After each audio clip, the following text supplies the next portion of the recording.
it recording? Yeah. Okay. I can edit that. Hey guys, what's up? It's your girl Amber. This is BJ. He is joining me today to introduce this beautiful lady. It's a motorcycle. This is Wanda. Wanda is actually my motorcycle. It's a 1980 XS400, and we're going to be working with her in the shop. Any comments on the beautiful lady? I bought it from the bottom of the ocean. It's a little grimy, a little grungy, but that's okay. It's going to need a lot of work, but this one's going to be basic. We're going to keep it basic. We're going to keep it simple, low budget, kind of just how anybody else is going to do this in their garage. So, spare parts. I've got stuff stashed everywhere that's been collecting dust. So, literally just spray paint, hopes and dreams, spare parts, and then there's going to be, a couple trick parts. Yeah, really, I like Basic. the vibe that she comes with. So, a little bit rugged, very simplistic. So, I don't want to put anything, fancy or extra on her. I like the neutral tones, keeping the tank black, but more of a flat black. I really like the tires. Grips will probably change to like a dark brown leather. Yeah, some ox blood maybe. Heck yeah. So. Just something really straightforward. We live not that far from where I work, so just something to zip there and back on. But it's your first bike, so no zipping. No zipping? No zipping. We're going to zip. Like second gear, maybe second gear. She needs a headlight too, obviously. Yeah, it needs a lot of stuff. I think that maybe a brown leather C. Very nice. Whatever you like. Headlight with a very simple cage on it. Oh yeah, so she wants a headlight grill, and then earthy colors and stuff, and then did you already say she's a yoga teacher? So one thing that I really want to build on this thing is a I don't know, like a rack or some kind of holder for a yoga mat, just as a cool thing, as a signature, that's her bike. Yeah. I want to tailor it to you for sure. I love it. So what are you thinking? What do we do? What do? We tear it apart and build it back up.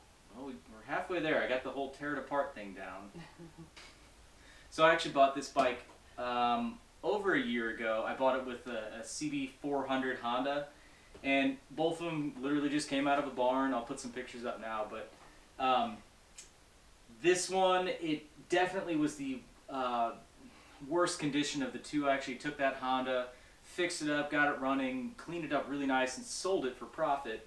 And then this one's just been on the back burner. But in the time since I bought it, I went ahead and I rear hooped it, stripped it down obviously, and then I started on a headlight mount and stuff. And I was also there. I helped. She was there. Put up some pictures now. Well, she took those pictures. Heck yeah. But since then, I moved from my other home into this one, or built this shop, so it just kind of got put on the back burner for a while. It will definitely need quite a bit of work. I know the clutch plates are probably frozen. Seems like the transmission shifts, but I cannot get the engine to rotate independently of the output shaft. So whenever I got this thing, it had a chain on it, and it was impossible to load up because it was just trying to drag the engine. Anyway, we'll diagnose the clutch plates, and I know the Kickstarter is not returning, so it could have a broken spring within that. I'll go through this thing. It'll be all new electrically, but just simple stuff. And then, rebuild the carbs. Probably have to build an exhaust for it. Rebuild the brake, forks, just all the normal stuff that you would do for something that's been sitting. But overall, it's a good platform to start with. It actually has brand new tires on it. So we're just gonna reuse those and rattle bomb this thing and send it down the road. None of that made sense to me. I'm just here as the director of the aesthetic. That's fine. So that's my job, is the nuts and bolts of the operation. I think we make a good team then. So the idea on this one is also for me to not overly analyze every single detail and nut and bolt and polish bit, and just have this one just be fun, stress free, budget, just get it done, right? Just get it done. Just gonna get it done. So anyway, are you going to add anything, director? She's gonna be badass. She's going to be badass. Yep. All right then. Well, I'm going to get to work on it. Boot you out of the shop. Okay. She might pop in on occasion. I don't know. And speaking of occasion, there's not really going to be any upload schedule with this. It's just going to be kind of fit in wherever I have time between, you know, other customer bikes. So we'll see how it goes. And if you guys like what you see, if you have any ideas or have any stories, whatever, feel free to comment below. And be on the lookout for the next one. But that's it for now. I appreciate you guys watching. I hope to see you in the next one. Bye. Alright, so we've got the intro here. Let me take you through some of the more finer details of what I've done to the bike already, and then kind of give you a general outline of some of the things that we have to do going forward. So, anyway, alright, so overall this thing's going to be kind of probably geared towards more of like a brat style. I don't really care about the labels on the bike, but it just kind of gives you an idea of the direction it might go, so we'll keep it low, keep it slim. And eventually probably stab some new tires on it, but these are brand new, so not really an incentive to change those.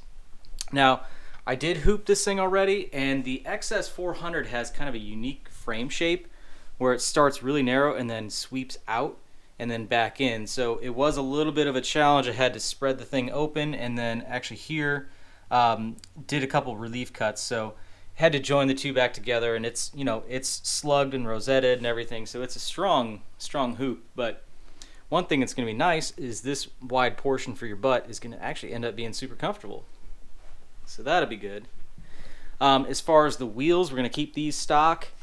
Probably just have them sandblasted and either, depending on how they come out, either just polish up the edge or just clear coat them or paint them black. I don't know yet. I mentioned the kickstart. You guys know about that. The carburetors will end up redoing just stock. I have some Unipod filters. And one of the big things I want to do for this is actually kind of backdate the ignition system. So I want to keep it as simple as possible. And that big old igniter down there, I just want to get rid of that. Now, it's an 80 model, so it has electronic ignition.